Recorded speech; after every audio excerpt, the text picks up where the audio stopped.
جہیز کا دینا لینا یہ ناجائز و حرام نہیں ہے. اگر کوئی خوشی کو خوشی کچھ دیتا ہے تو تحفہ کی شکل میں, گفٹ کی شکل میں اسے رکھ لیا جائے. لیکن یہ مطالبہ کرنا موٹر سائیکل لیں گے, کار لیں گے, ایٹم بم لیں گے, نہ جانے کیا کیا لیں گے. اس شدید ٹیکنالوجی کے زمانے میں اب تو یہاں تک بات آ گئی کہ ایک لیپ ٹاپ بھی چاہیے, ایک ٹیبلیٹ بھی چاہیے اور ایک کمپیوٹر مشین بھی چاہیے. یہ سارا کچھ چاہیے. اے نوجوان, تو فقیر نہیں ہے, تو اپنے آپ کو ایک لڑکی کے بدلے میں نہ بیچ. اگر تجھے اپنے آپ کو بیچنا ہی ہے تو دنیا دار کے دروازے پہ نہ بیچ, اپنے پروردگار کے دروازے پہ بیچ لے تو تو کامیاب رہے گا.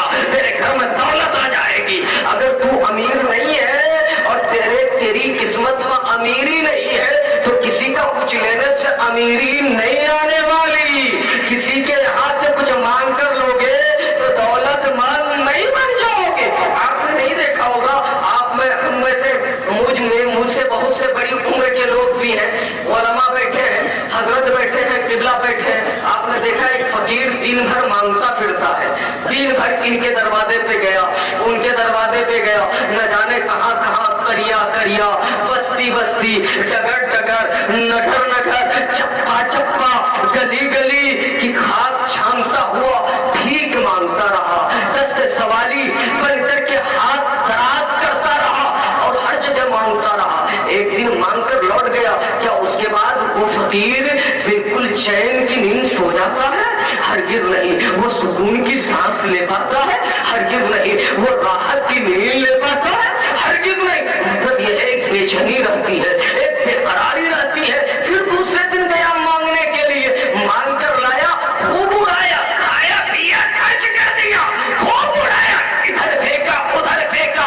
ایک دن گیا, 2 دن گیا, زندگی بھر مانگتا رہا. لیکن جب وہ بڑھاپے کی عمر میں پہنچ گیا, پیر کمزور ہو گئے, ہاتھ کمزور ہو گئے, بینائی شباب دینے لگی, عقل ماتم کرنے لگی, دماغ کا حلیہ بگڑنے لگا, حیولہ اور صورت جسمیہ میں تبدیلی آنے لگی. تو اب وہ اس عمر میں جب بستر مرگ پہ لیٹا ہے تو ایسے وقت میں اس کے پاس نہ تو پیسے نہ تو دولت ہے.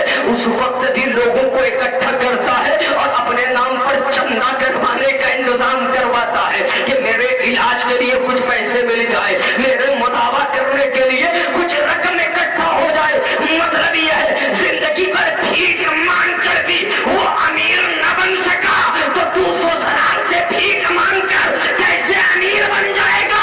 ارے تیری سوچ پہ لعنت ہو. تو اپنے آپ کو ایسا بنا لے, مولا دولت کو تیرے قدموں میں ڈال دے, تیرے چرنوں میں ڈال دے اور تو خود صاحب دولت بن جائے, صاحب ثروت. نعرے تکبیر, نعرے تکبیر, نعرے رسالت, نعرے رسالت.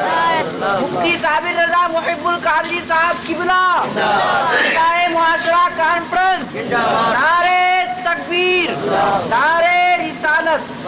مطلب یہ ہے تو کسی کے پیسے سے پیسہ والا نہیں بن سکتا, کسی کی دولت سے دولت والا نہیں بن سکتا.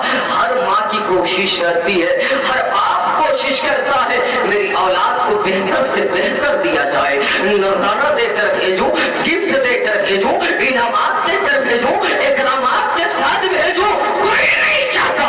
لیکن حسب استطاعت یہ نہیں کہ تیرے ایمان کی وجہ سے, تیرے مطالبے کی وجہ سے, تیری ناجائز فرمائش کی وجہ سے تیرے سسرال والے کو بھیک مانگنا پڑے, کسی کے دروازے پر قرض لینے کے لیے جا کر کے دروازے کو دستک دینا پڑے, تیری وجہ سے زمین بیچنی پڑے, تیری وجہ سے قرض کا بوجھ اپنے سر پہ لینا پڑے.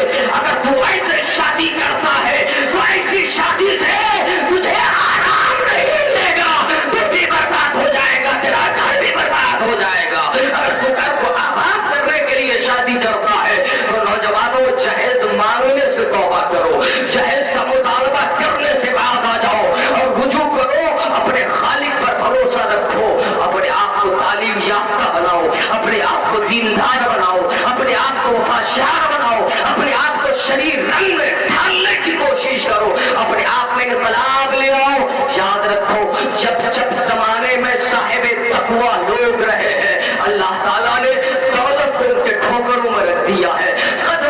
دیا ہے. یار دیتا تو مولا ہی ہے نا.